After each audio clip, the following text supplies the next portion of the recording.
Welcome to the Influential Personal Brand Podcast. This is the place where we help mission driven messengers just like you learn how to build and monetize your personal brand. My name is Rory Vaden, and I'm the co founder of Brand Builders Group, a Hall of Fame speaker, and New York Times bestselling author. And this show is to help experts learn how to become more wealthy and well known. I know you're going to love it. Thanks for being here. Let's get started. So, want to know how to protect your personal brand. I just got off of an awesome conversation with a friend of mine, Autumn Witt Boyd, who is the founder and owner of AWB Law Firm, which is kind of a unique law firm in the personal brand space. She really caters to people who have personal brands, courses, books, keynotes, podcasts, but anyone who would consider themselves a content creator. So if you're listening to this going, "Oh, I don't know if I'm a content creator, I'm an entrepreneur or a small business owner."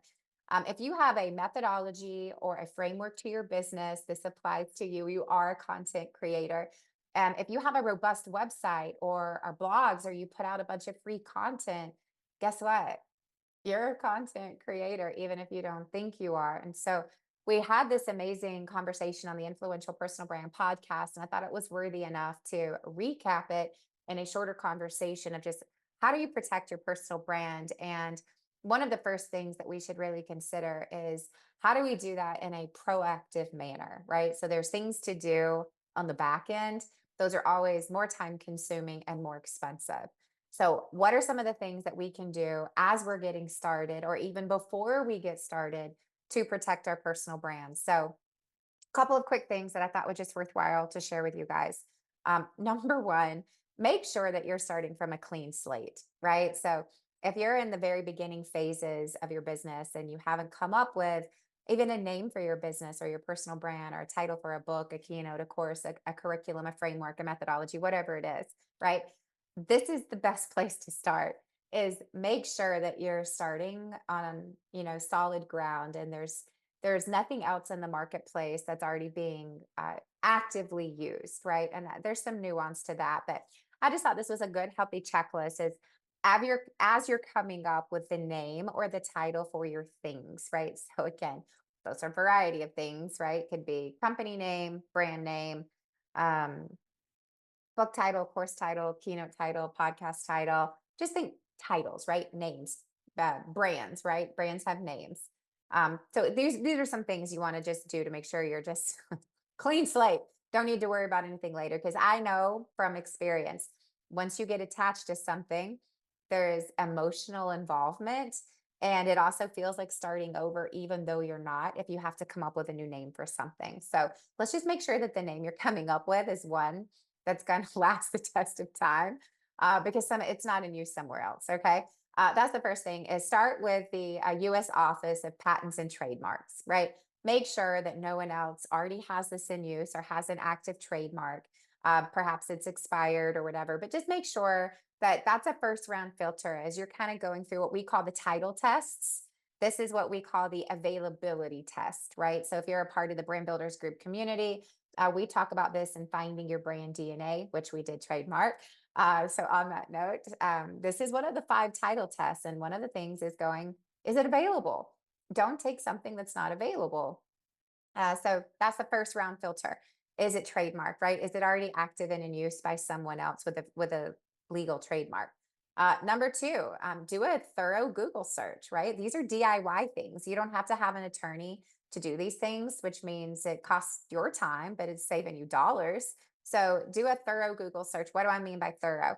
Go at least to pages 5, 6, 7 on Google to see if anything pops up.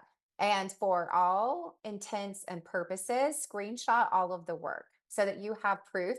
Make sure that when you're screenshotting things, it shows the date on your calendar, of like, hey, on this date, right? Screenshots also share dates. Don't delete that, right? Label it with the date.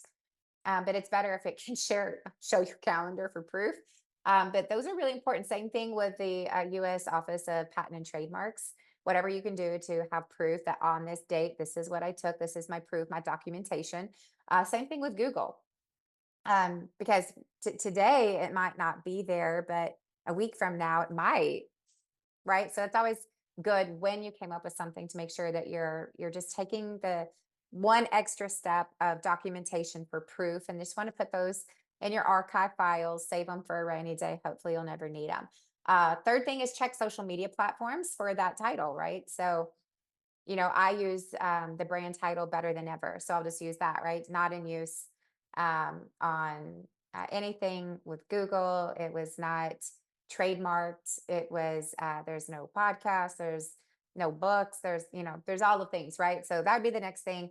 Do an Amazon search and just see if it's in use. One of the things that we talk about on the podcast interview with Autumn Witt Boyd is just because it's a book title does not mean you can't use it. Doesn't mean you should, but you cannot trademark a book title by itself.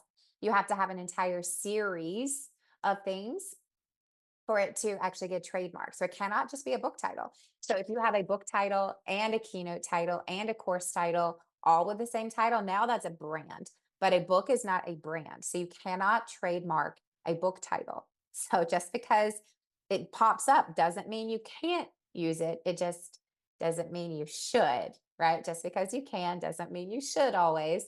So you just want to go and do the due diligence, right? If it was an Amazon book that was released 10 years ago and five people bought it and there's no reviews, but just use your common sense knowledge there of like what you should and shouldn't do. But those are things that you want to check, right? So you check for book titles just to go like, if you find it there, then pull up the website, right? Is it in use? Is there anything else in there? Even if they don't have a trademark, is it in use elsewhere? Because you don't want to be competing about what someone else already has claim over.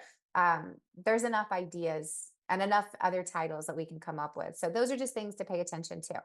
Next one is do a podcast search, right? So go through the iTunes library or wherever you listen to your podcast and do some title searches and go, hey, is this title being used here? Right. So you want to be doing, clearly the US patent and trademark search.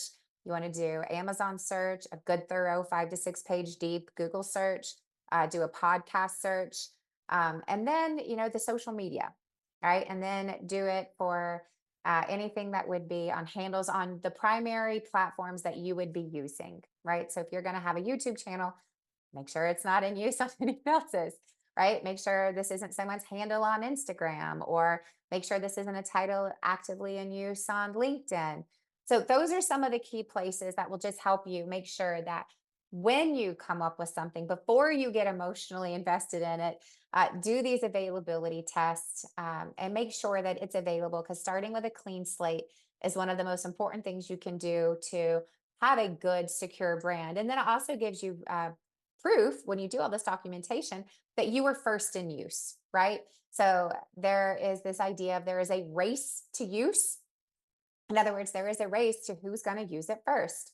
Be the first. And if you're going to do it, then last but not least, take the necessary steps to get what you can trademarked or copyright, right? That doesn't mean everything needs to be, but if you're going to have an entire brand built around something, take the few $100s or a couple $1,000s even and protect that. If that's going to be something that is going to make you money, it's going to stand the test of time. In other words, you're going to be using it for a while and you have an emotional investment in it, then it is worth the time and the money, because it's going to take time to do it and some money. But if this is your business title, your brand title, it is worth it. So once you find that it is clear, it's available, it's in use, take that next step, do the due diligence, get an attorney, and file your trademark and protect your brand, right? The more you do it on the front end, the less expensive it's going to be later on. So, how do you protect your brand? Make sure it's really yours, and then take the next step to legally protect it, to make sure that you get to keep that brand and nobody else can take it from you.